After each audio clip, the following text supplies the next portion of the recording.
Okay dear friends, market के trend के हिसाब से ट्रेड को इनिशिएट करना यही एक अद्भुत आर्ट होता है। और इस तरह के आर्ट को लगातार हम लोगों ने अपने डेविएशन के हिसाब से, चार्ट पैटर्न के हिसाब से कंटिन्यू बनाने में पिछले कई वर्षों से कामयाब रहे हैं। हाँ, एक बात बिल्कुल अलग है कि मार्केट रेंज बाउंड और रेंज को कभी ब्रेकआउट और ब्रेक इन करता है, ब्रेकआउट या ब्रेक डाउन करता है।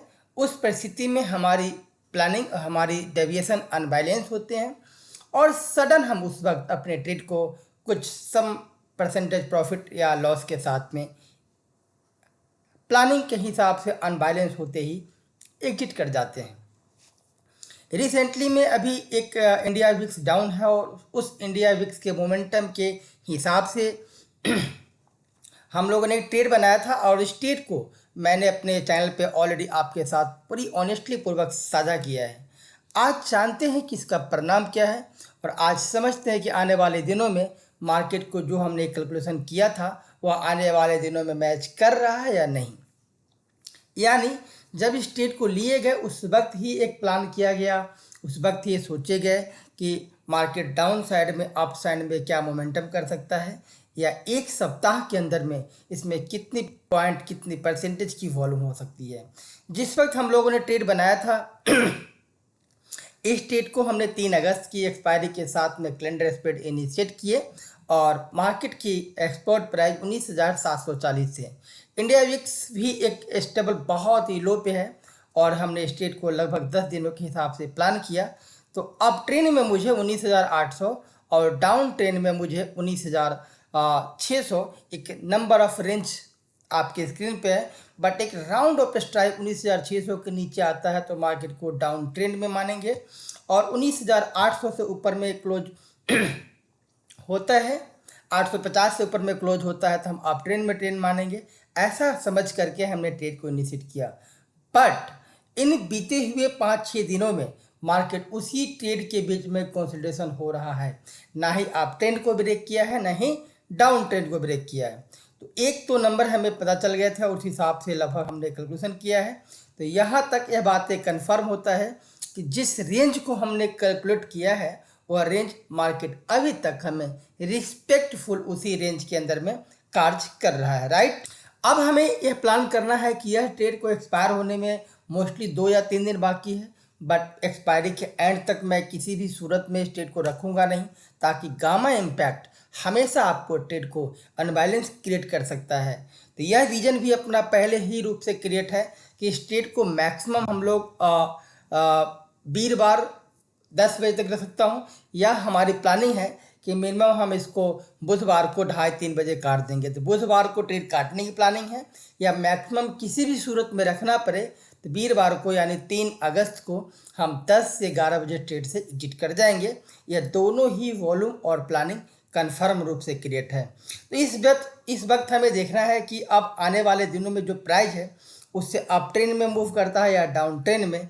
कल तक यदि दोनों ही रेंज में से कोई भी रेंज ब्रेक नहीं करते हैं तो उस वक्त हमें ऐसा क्या चेंज करना है जिससे कि मार्केट की इस रेंज की बिहेवियर को रिस्पेक्ट करते हुए जो डिप्लाई कैपिटल हमारा इसमें है लगभग 2.5 लाख रुपये के आसपास में, उसके ऊपर में लगभग 0.25 से लेकर के 0.5% का ROI प्राप्त हो जाए।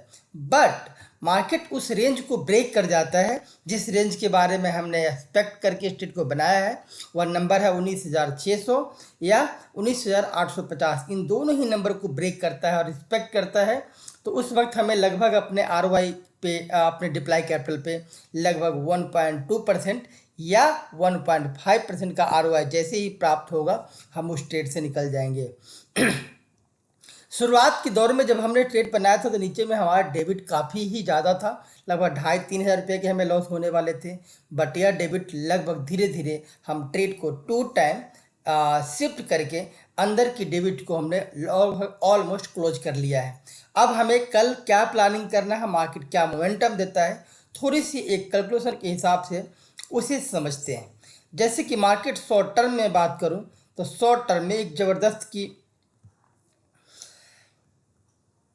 तो शॉर्ट टर्म में ज़बरदस्त की 19,800 और नीचे में 19,600 इन बीच में ट्रेड इनिशिएट हो रहा है। तो हमें अब इसी बीच में ऐसी प्लानिंग करनी पड़ेगी। और जो लोग भी हमारी इस एडवांस टूल्स के बारे में बहुत अच्छी तरीके से अवगत है, उन्हें पता है कि स्ट्राइक की सिलेक्शन करने में टारगेट और स्टॉप लॉस आपको कितना अच्छा सहायता प्रदान करता है। अब सारे कैलकुलेशन को, सारी कंसल्टेशन को तो आप समझ चुके हैं। मार्केट के बिहेवियर के बारे में मैंने छोटे ही समय में आपसे वार्तालाप कर लिया है। अब आप क्या करें? अब आप केवल दो कार्य करें। जिन लोगों ने इस ट्रेड को हमारे साथ लिया है उन्हें केवल वेट करना है कि मार्केट में ब्रेकआउट लगभग 19,900 की तरफ जाता है तो आपको क्लोज कर देना है ट्रेड को, और नीचे में 19,400 के नीचे में मार्केट जब भी आता है तो आपको ट्रेड को क्लोज कर देना है। यह एक मेरा कन्फर्मेशन था। बट मुझे कुछ इस ट्रेड में अपॉर्चुनिटी मिलती है तो मैं इसको ज़रूर कुछ ना कुछ बताऊंगा। बट होपफुली मुझे लगता है कि इसमें अब अपॉर्चुनिटी नहीं है। मार्केट कंसोलिडेशन हुआ है कुछ दिनों में, और लगभग आने वाले एक्सपायरी तक अप ट्रेंड या डाउन ट्रेंड में एक मूव दे सकता है। मेरा काम है इशारा करना, और इसीलिए हमने अपने चैनल का नाम ट्रेड अलर्ट रखा है। यानी हम आपको हमेशा मार्केट के बारे में अवगत सावधान रखते हैं। हमारा उद्देश्य है जन साधारण की आर्थिक स्थिति को ऊपर उठाना, और जो लोग भी स्टॉक मार्केट के नाम से डरते हैं उन्हें इस डर से बाहर निकाल करके मंथली, क्वार्टरली, हाफ ईयरली और ईयरली अपने डिप्लॉय कैपिटल पे कैसे कंपाउंडिंग के साथ 20 से 30% का आरओआई बनाया जा सकता है, उस कॉन्फिडेंस को एजुकेशन के माध्यम से बनाए रखना। तो जो मेरे प्रिय मित्र चाहते इस तरह की कंसेप्ट को सोचना, समझना और जानना, वह नीचे कमेंट बॉक्स में अपना नंबर ड्रॉप कर सकते हैं, और आने वाले दिनों में मैं उनके साथ या मेरा टीम निश्चित तौर से उससे संपर्क करेगा। Thank you so much.